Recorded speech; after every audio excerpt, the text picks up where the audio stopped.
like a Hellcat.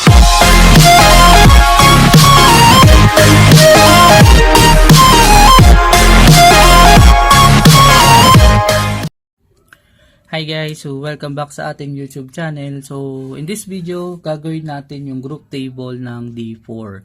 Okay, so rewrite ko lang muna yung mga elements o ng two-line notation ng kada elements nila para yun naman yung pwede natin gawing serve. So again, may dalawa kang option. Pero since gagawa tayo ng group table at syempre kailangan ko ng solution, magiging solution natin is yung composition. Okay, so ang gara naman kung bibidyohan mo lahat kung paano mo nirotate, 'di ba? Medyo mas mahirap na sa side niyo. Okay, so before that, write ko muna lahat ng element ni D4. So si row 0 is no motion.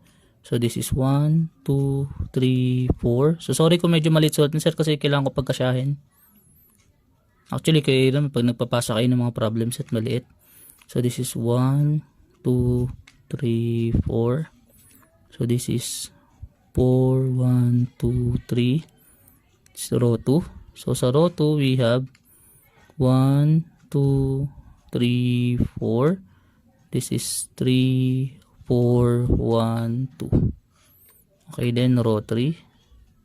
So di na siya nagmumukhang row. So this is 1, 2, 3, 4. Okay, this is 2, 3, 4, 1. Okay, next is mu1. Okay, so si mu1 is 1, 2, 3, 4. This is 2, 1, 4, 3. Mu2. Okay, so sa mu2 we have 1, 2, 3, 4. Then sa ilalim is 4, 3. 4, 3, 2, 1. Next is delta sub 1. Delta sub 1 is 1, 2, 3, 4. 1, 2, 3, 4. This is 3, 2, 1, 4. 3, 2, 1, 4. Delta sub 2, lastly, is 1, 2, 3. So 1, 4, 3. So 1, 4, 3 ilalim. So this is 1, 4, 3, 2. So this is 1, 2, 3, 4. Okay, so lista ko lang yung mga element para may basis na tayo ng gagawin natin dito. Okay, so now, gagawin natin, since understandable naman sa atin na yung no motion is yung identity element, nabanggit ko naman siya from previous video. So lahat ng tatapat, kaya row 0 asterisk row 0 is identity element which is row 0. Okay, then apply ko lahat ng no motion kasama yan, sila pa rin mismo yun. Okay, so pwede natin skip yung ganung part. So kayo din naman pwede nyo gawin sa mga problem set nyo.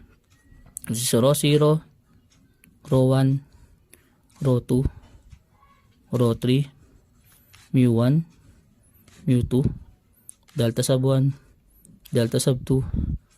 Okay, then this is row 1, row 2, row 3, mu1, mu2, delta sub 1, delta sub 2, or delta 2. Okay, so now, anong proceed natin kailangan? Siyempre, una is row 1, row 1. So, row 1 asterisk row 1. Obvious naman, ano yung row 1 asterisk row 1? So, kumbaga, rotation. Kumbaga, row 1 asterisk row 1, 1, 2. So, that is rotation by 180 degrees. Obvious yun. Pero syempre, pinaka-solution natin is something na ganito. So, this is the solution.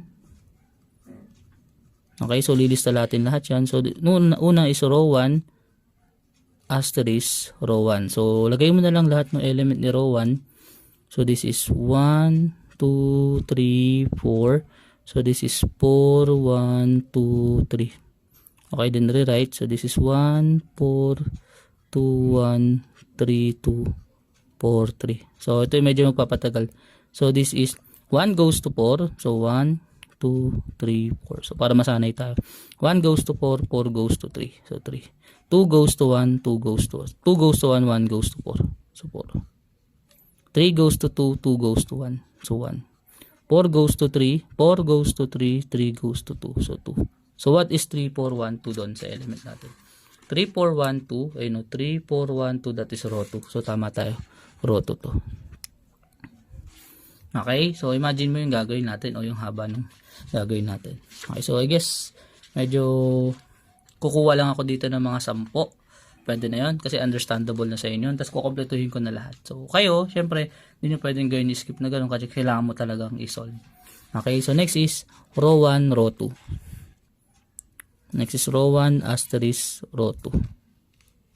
So this is just 1, 2, 3, 4, 4, 1, 2, 3. Okay, so row 2 is simply 1, 2, 3, 4.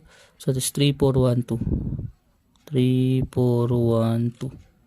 Okay, so that is 1 goes to 3, 1, 2, 3, 4. So write ko muna. 1 goes to 3, 3 goes to 2.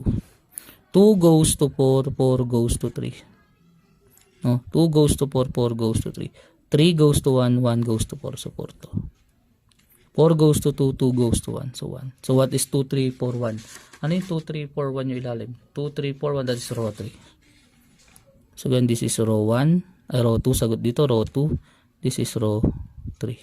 So obvious naman row 3, no? Kasi in-apply mo, after mo na isang rotation, after mo na 90 degrees rotation, plus another 180 rotation, that is 270. Kaya row 3 yung magiging sagot. So again, pili pa tayo ng iba. So tayo naman natin si row 1, row 3. So row 1, row 3, obviously dapat babalik sa row 0 o sa identity element. Okay, so row 1, asterisk row 3. Okay, so this is 1, 2, 3, 4. Okay, this is 4, 1, 2, 3. So ano yung row 3? Element ni row 3. So this is 1, 2, 3, 4. This is 2, 3, 4, 1. So again, ang expected natin dito is identity element or the row 0, the no motion. Okay, 1 goes to 2, 2 goes to 1. Okay. 2 goes to 3, 3 goes to 2. 3 goes to 4, 4 goes to 3. 4 goes to 1, 1 goes to 4. 4. So obviously this is row 0. Okay, so this is the identity element. Okay, so again, this is the identity element. So next is, syempre, solve natin si row 1, mu1. Okay, row 1, mu1. So this is row 1, asterisk mu1. So row 1, asterisk mu1. So rewrite ko lang ulit. 1, 2, 3, 4. 4, 1, 2, 3. Okay, then, tandaan nyo ha, ang group na to is non-abelian. So, hindi obvious na dapat, sir, si row 2 asterisk row 1 is equal kay, so, tama to, no? Si row 1 asterisk row 2, row 3. Si row 2 asterisk row 1, row 3 din expected eh. Okay, pero hindi sa lahat ng oras kasi kunyari, row 1, mu1. So, check nyo again ha, dito, yung row 1 asterisk row 2, equal siya sa row 2 asterisk row 1. Tama yon. So, medyo, kumbaga, commutative pa sila. Pero pagdating dito, hindi na siguro. Iba na yung mu1 asterisk row 1 sa row 1 asterisk mu1. Okay, so check natin para makita nyo rin. So, mu1. So, what is mu1? 1, 2, 3, 4. So, this is 2, 1, 4, 3. 2, 1, 4, 3. Okay, so check. This is just 1, 2, 3, 4. So, 1 goes to 2, 2 goes to 1. 2 goes to 1, 1 goes to 4. 3 goes to 4, 4 goes to 3. 4 goes to 3, 3 goes to 2. Okay, so nagpalit, no? So this is obviously, ano bang position to? Yung may 1, 4, 3, 2. 1, 4, 3, 2 yung ilalim. So this is delta sub 2. Okay, so note, ang sagot dito is delta sub 2. Okay, so now, check natin si mu1 asterisk row 1. Okay, so para ma-verify natin kung non-abelian talaga to. So this is 1, 2, 3, 4. So 2, 1, 4, 3. So this is 2, 1, 4, 3. Then write ko dito si 1, 2, 3, 4. This is 4, 1, 2, 3. Okay, so this is just equal sa 1, 2, 3, 4. So 1 goes to 4, 4 goes to 3. So una pa lang mali na, magkaiba na eh. 2 goes to 1, 1 goes to 2. 3 goes to 2, 2 goes to 1. Okay, 4 goes to 3, 3 goes to 4. Okay, so obviously this is just 3, 2, 1, this is delta 1. Okay, si mu1, so si mu1 asterisk delta 1, si mu1 asterisk delta 1 is delta 1. mu1 asterisk delta 1. Okay, so note na hindi sila equal, dalawa. Okay, so dagdagan pa natin. So dadagdag pa si sir ng ilan? So 1, 2, 3, 1, 2, 3, 4, 5. So yung iba skip ko na, talagang right away lagay ko na agad yung mga solution or something dyan para maano natin. Okay, the next is siyempre kuha naman tayo no, row 1, row 2. So we have row 1 asterisk row 2. So row 1 is simply 1, 2, 3, 4, 3, 2, 1, 4. So ito medyo mahirap. 1, 2, 3, 4, 1, 4, 3, 2. Okay, so kung mapansin mo, this is 1, 2, 3, 4. So 1 goes to 1, 1 goes to 3. Tama, 1 goes to 1, 1 goes to 3. 2 goes to 4, 4 goes to 4. 3 goes to 3, 3 goes to 1. 4 goes to 2, 2 goes to 2. So that is 2, 3, 3, 4, 1, 2. What is 3, 4, 1, 2? 3, 4, 1, 2 is row 2. Okay, row 2. Something na ganyan. So, again, that is row 2. So, delta sub 1 asterisk delta sub 2. Delta sub 1 asterisk delta sub 2. So, sub 2 sa dulo. So, this is row 2. Okay, so, I guess pwede ko naman ang isulat na lahat dito, no? So, I guess nakita nyo naman na yung gagawin. So, I guess sulat ko na lahat ng element sa loob niya. So, magkakaroon kasi tayo ng konting observation based dyan. Tapos, mga example pa. Okay, tapos i-explain ko rin sa inyo paano yung gagawin nyo sa pagbuo ng table. Okay, so rewrite ko lang lahat to So, nagawa ko naman na siya kanina. So, actually di ko to ginawa. Nakuha ko lang. So, this is delta sub 1, mu 1, mu 2. Delta sub 2. So, dito na ako. Delta sub 2. Row 3. Row 0. Row 1. Mu 2. Mu 1. Delta sub 2. Delta sub 1. Row 3. Row 3. So, this is row 3. Row 0. Row 1. Row 2. Row 2. Delta sub 1. Delta sub 2. Mu 2. Mu 1. Next is mu 1. Mu 1. S1. Delta sub 2. Then delta sub 2 rather. So, row 0. Row 0. Row 2. Row 1. Row 3. Then mu 2. So, this is mu 2. Delta sub 2. Mu 1. Delta sub 1. Row 2. Row 0. Row 3. Row 1. Then, lapit tayo matapos. Mu 2. Delta sub 2. Mu 1. Row 3. Delta sub 1. Delta sub 0. Delta sub 2. So, delta sub 2. Mu 1. Delta sub 1. Mu 2. Row 1. Row 3. Row 2. Row 0. Okay, so again, nabuo ko na siya. So, kung papansin mo, tingnan nyo ito pag rotation, asterisk rotation, ang sagot rotation. So, pansinin nyo sa, okay, dito na lang siguro para makita nyo. Again, rotation, asterisk rotation, puro rotation yung sagot sa part na to. Next, pag rotation, asterisk reflection, ang sagot, reflection. Either dito. Reflection, rotation, reflection, asterisk rotation, reflection ang sagot. Now, pag reflection, asterisk reflection, itong part na yun, rotation yung sagot. Okay, so again, lagyan tayo observation ni sir na ganun So, rotation,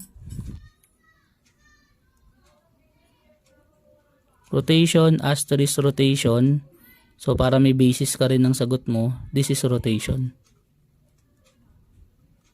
Okay, rotation, asterisk reflection, or vice versa. Okay, or vice versa, or simply reflection. Hindi ko sinasabing equal to reflection, asterisk rotation. Lagyan ko na nga lang or this is just equal sa reflection.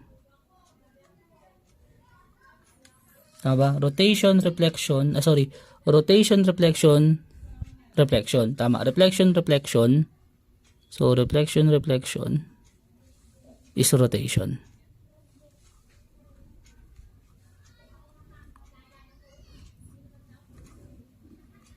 Okay, so note the identity element is row 0 para dito.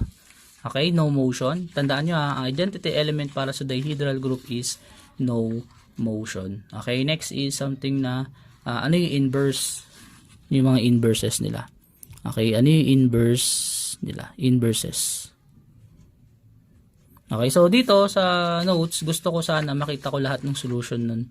Okay, para may reviewer ka rin. So, try mo na rin para at least nalalaman ko kung nagtatry ka. So, again, isulat mo lahat. Gusto ko sa notes na to nakalagay lahat ng solution na itong mga to para at least meron kang magandang notes. Kasi maganda kompleto ka rin ng solution dyan. Okay, kasi ako di ko na nilagay kasi talaga in-explain lang naman yung itsura nung ano eh. Pero ako ginawa ko kasi kailangan nyo na example. So, inverses, paano kunin yung inverses based sa table? So, inverse nito, punta mo yung row 0. Okay, yung identity that is dito. Okay, inverse ng inverse ng row 0 is row 0. Inverse ng row 1 is row 3. Inverse ng row 2 is row 2. Okay, bakit sir? Tingnan mo. Row 2, tamo ayun yung inverse na sa row 2. Okay, so inverse ng row 3, syempre si row 1. Okay, inverse ng mu1. Okay, inverse ng mu1. Sino inverse ng mu1? Inverse ng mu1 is something na si mu1. Okay, inverse na sarili niya. Inverse ni mu2 ay si mu2. Inverse ni row 1 is si row 1. Okay, inverse ni row 2 is si row 2. Sir, bakit? Okay, so bakit sir inverse ni reflection is yung sarili niya? Okay, for example, nag-reflect tayo along sa main diagonal na 3, 4. Pag na-reflect ko siya, blank. Okay, isa pang reflect. So, kumbaga, tawag dito. Kumbaga, pag isa pang reflect ko sa kanya, bumabalik na. Okay, so meaning, as row 1 asterisk row 1 is identity element or yung row. O yung row, sorry. Delta 1 asterisk delta 1 is identity element or row 1. So, ulitin ko lang isa, dalawa, babalik sa original position. Kaya identity element niya. So, meaning reflection. So, let's say yung row 1 raised sa 2. Okay, this is identity or yung row 0. Delta sub 1. Ang kulit ko sa row.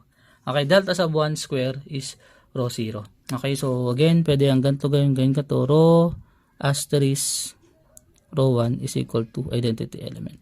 Okay, so ang gagawin ko is just multiply ko lang both side by inverse nito. So again, row 1 asterisk row 1 asterisk row 1 inverse. This is just row 0 asterisk row 1 inverse. So this is cancel kasi identity element yan. So this is row 1 is equal to row 1 inverse. Kaya sila inverse sa isa't isa. So again, sa dihedral group, ang reflection, ang inverse niya is yung sarili niya. Okay, kasi pag yung reflection, inulit mo lang, balik mo lang sa sarili niya, babalik lang talaga sa original position niya. Sa rotation naman, pag nakuha niya na yung full revolution na 360, babalik na siya sa identity niya. Tulad ni row 1. Si row 1, kailangan niya pa ng 270 para bumalik. So, kailangan niya si row 3. Okay, so si row 1, pag iikot niya, kailangan niya pa ng 3 rotation. Okay, para bumalik sa original na position niya. Okay, so yun yung sinasabi dito. Okay, so again, yan lang yung sa video na to. So hoping na may natutunan ka. Then, ito pala, tuturo ko sa inyo paano gagawa ng ng mga ganito. So, paano kayo gagawa ng figure nyo? So, sa paggawa ng figure, make sure na unang-una is naka-labeled ng 1, 2, 3, 4 para dito. Okay, then pag binaliktad, pansinin mo kung nasan yung 1, ay hindi yung 1, nasa position lang din niya. Okay, yung 1 dito sa likod niya 1, yung 2 dito sa likod niya 2, 3 dito likod niya 3, 4 niya likod niya 4. Tandaan yan Tandaan yan. Sa paggawa niyan, yung likod ng 1, yung 1 niyan, nasa likod niya is 1, nasa likod ni 2 is 2, nasa likod ni 3 is 3, nasa likod ni 4 is 4. So again, hindi rin naman kailangan ng design. Okay, again, hindi kailangan ng design. Okay, next. Sa paggawa naman ng side, paano naman gagawin yung side natin dito? So, sa paggawa ng side, something na, kunyari, 5 cm to. Kung gumawa ka na ng 5 cm, gumuhit ka na ng 5 cm. Okay, so ngayon, ito yung malalaman nyo kung ano yung angle na kailangan natin gamitin. Okay? So sa angle, yung kailangan natin na angle o yung rotation, yung angle na kailangan mo sa protractor. Again, protractor yung suggested ko dito. So sa side is same. So dapat equal sila. Equal. So in centimeter, mas okay sa akin in centimeter. So mas malaki, mas maganda. Okay, next is syempre yung sa angle. Okay, so paano ang angle? For example, wala kasi akong protractor eh. Gusto ko sana magkaroon ng protractor para makuha nyo rin. So, this is just para makuha nyo yung angle na kailangan nyo. Ang gawin nyo lang is 360 divided by n. So, tulad dito. Ang n dito is 4. Okay? So, kaya nalaman ko na 90 degrees. So, since angle dito is 4, so this is just 360 divided by 4. So, this is 90 degrees. So, ano yung gagawin ano yung essence ng 90 degrees na yan? Okay? So, sa pagguhit, kunyari ito yung ruler ko ha. Wala kasi akong ruler na ano dito. Okay? So, sa pagguhit ko, kunyari guguhit akong ganyan. Kunyari gumuhit ako dito ng 90 degree. Okay? Kunyari 5 cm yan. So, kunyari naguhit ko ng 5 cm. Okay? So, sa 90 degrees, sa protractor, i-check mo. Since 90 degrees yung, bago ka gumawa ng panibagong check ko sa protractor. Pag check ko sa protractor, 90 degrees. So, guhitan mong ganun. Tapos, doon ka ulit gumawa. Kunyari, nakita mo dito yung next position. Pag ganun naman, kasi 90 degrees. Doon ka ulit gumawa ng another 5 cm na ruler. So, 5 cm. So, mas mabuti, lapis muna gamitin mo. So, kunyari, 5 cm mo ulit. Okay, then after, punta ka naman doon sa kabila na yun. Ikot mo na lang yung papel mo. So, another protractor na 90 degrees ulit. Okay, ngayon, paano naman pag 5? So, kunyari, delta natin, delta is 360 over 5. So, that is simply 360 divided by 5. So, wala akong calcu. Mabaklose na ako sa calculator. No, 360 divided by 5, that is simply 72. Okay, so 72 degrees. So, ayun yung medyo kakaiba. So, 72 degrees. So, since pentagon to, paano gagawin mo? Una, gumawa ka ulit ng guhit na ganyan. Okay, so kunyari 5 cm. Okay, now, nung nag-protractor ka, na-protractor mo na somewhere dito banday angle. Okay, so diyan ka start magguhit. So guguhit mo bigla ng ganun. Tapos gawa ka ng 5 cm ulit. Okay, tapos bigla mo babalik ta rin yung papel mo. So dapat muna lapis bago mo i-finalize. Para maganda. Tapos baliktarin mo, ipantay mo. So baliktarin mo, dapat pantay na ganyan. Okay, so nakaguhit. So sa paggawa, tinuturo ko lang yung paggawa. Okay, so alam ko na 5 cm na yan. Okay, ganyan. Sukat ko ulit ng another 72 degrees. So kunyari, ito yung nasukat mo. So mula doon, guhitan mo ulit ng 5 cm. O nung equal, kung ilang centimeter yung nagawa mo. Okay, tapos ikot mo ulit yung papel. So hindi ko nang susulatan. So, assuming lang tama yan, tapos ikot mo ulit yung papel, kailangan pantay. Ganun ulit. Another 5 cm. Kung check mo 5 cm, another 72 degrees hanggang sa mabalik ka sa original. So, again, highly recommended ko is lapis yung gamitin nyo bago nyo buuin yung inyong gagawin. Kasi iba yan pag 6. Okay? So, make sure na pag nagawa mo at nagupit mo na, ilagay mo sa folder. Okay? Again, requirement to para sa ating problem set. So, tinuro ko na dito paano kayo gagawa ng figure. So, again, thank you for watching. Hoping na may natutunan ka.